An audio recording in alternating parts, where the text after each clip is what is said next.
আমরা কোনো বিনিময় চাই না, তোমাদেরকে আমরা সতর্ক করার জন্য আসছি, আল্লাহ তাআলা আমাদেরকে বলছেন। কিন্তু তারা ওমা ক্বালু মা আনতুম ইল্লা বাশারুম মিসলুনা ওমা আনজার রাহমানু মিন শাইইন ইন আনতুম ইল্লা তাকযিবুন। যখন ওই তাদেরকে তাদের প্রতি প্রেরণ করা হয়েছে তখন কই তারা বারবার কি করছে, তাদেরকে মিথ্যাবাদী হিসাবে বলছে যে না অবশ্যই তোমরা মিথ্যাবাদী। কিন্তু তারা কি আসলে মিথ্যাবাদী? তারা তো পয়গম্বর, তাদেরকে বলা হয়েছে দাওয়াত দেওয়ার জন্য, এই সম্প্রদায়ের প্রতি দাওয়াত দিচ্ছেন। তারা হয়তো ক্বালু রাব্বুনা ইয়ালামু ইন্না ইলাইকুম লামুরসালুন, আরে তোমাদের প্রতি যে পয়গম্বর আসছেন আমরা তো নতুন করো না, আমাদের আগে তো অনেক পয়গম্বররা মানুষদেরকে ইসলামে দাওয়াত দিচ্ছেন। আমরা তো শেষ নবীজি মুহাম্মদ সাল্লাল্লাহু আলাইহি ওয়াসাল্লাম আদম আলাইহিস সালাম থেকে নিয়ে ধারাবাহিকভাবে মানুষদেরকে কালেমা দাওয়াত দেওয়া হয়েছে কিনা? তা আমরা যে শুধু এখানের মধ্যে আসছি দাওয়াত দেওয়ার জন্য না, আরও তো অনেক পয়গম্বররা মানুষদেরকে দাওয়াত দিচ্ছেন।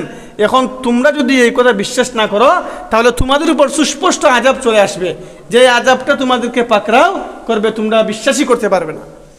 মুফাসসিরিনে কেরাম বলেন যে আয়াতের মধ্যে ক্বালু তায়রুকুম মাআকুম আইন যুক্কিরতুম বাল আনতুম কওমুম মুসরিফুন, যে আয়াতটা তারা বলেছে আরে তোমাদের উপর তো অশুভ অলক্ষণ বিষয়গুলো পেয়ে যাবে, যেগুলো তোমরা মনে করতেছো আসলে সেগুলো নাই।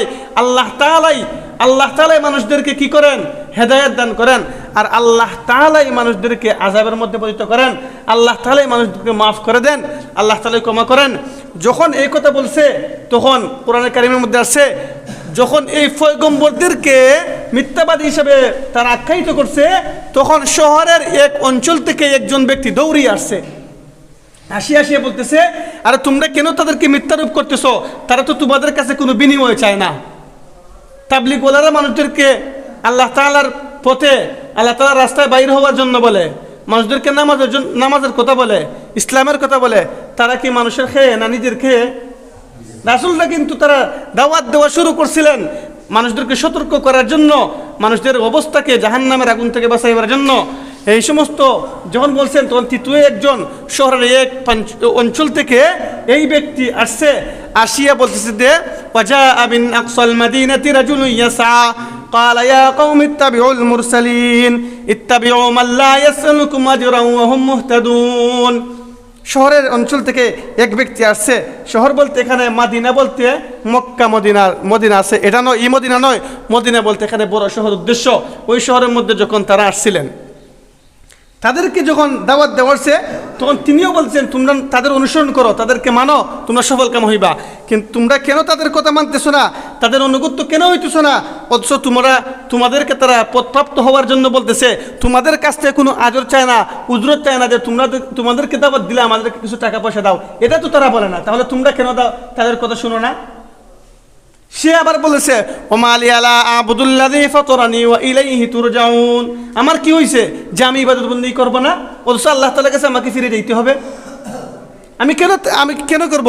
এই মুফাসসিরিনে কেরাম যেই ব্যক্তি শহরের অঞ্চল থেকে দৌড়ে আসছে এদেরকে বাঁচাইবার জন্য, পয়গম্বরদেরকে তারা মারার জন্য উপক্রম হয়ে গেছে, এই ব্যক্তির নামটা আসছে হাবিব। এই ব্যক্তির নাম কি? হাবিব। বর্ণনা আসছে হাবিবে নাজ্জার এই ব্যক্তির নাম। এই ব্যক্তি যখন 70 বছর এই ব্যক্তি মূর্তির পূজা করছে, এই ব্যক্তির মধ্যে কুষ্ঠরোগ ছিল। কি রোগ ছিল? কুষ্ঠরোগ। ওই জায়গায় ক্বালু তায়রুকুম মাআকুমের কথা বললাম, এই মাসের মধ্যে সফর মাসের কোন অশুভের বিষয় বললাম, যে এই ব্যক্তি 70 বছর কি করছে? অসুস্থ ছিল কুষ্ঠরোগের মধ্যে।